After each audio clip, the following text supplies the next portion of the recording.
Hello, I'm Cheverus Biomaster Haley Bauman.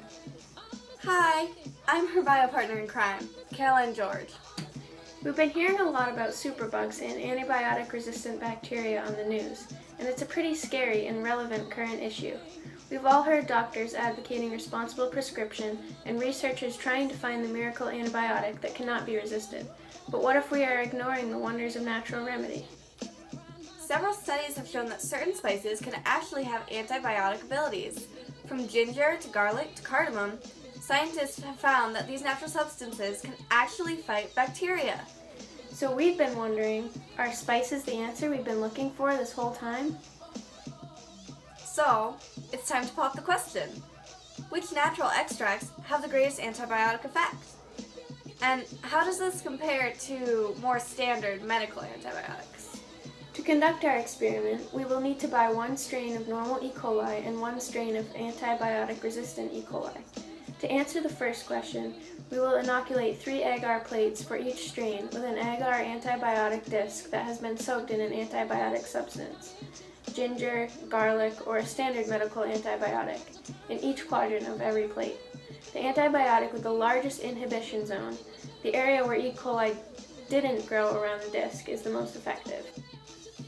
Does resistance to these extracts change over multiple generations? Do changes happen differently for the normal strain and the resistant strain? Our independent variables will be the different antibiotic substances. The dependent variable will be the radius of the inhibition zone. To answer these questions, we will pick 1 or 2 substances that we think will be interesting based on the data from the first test, and grow E. coli with an agar antibiotic disc soaked in these antibiotic substances in the middle of the plate. Within 24 hours in the incubator at 37 degrees Celsius, the E. coli will grow everywhere except in the inhibition zone created by the antibiotic. We will swab E. coli from the border of the zone of inhibition to create a new culture and grow a new generation. This way, we are selecting the viable bacteria with the greatest exposure to the antibiotic substance. It's convenient to use E. coli for this lab because of its rapid growth. We can culture a field in just 24 hours.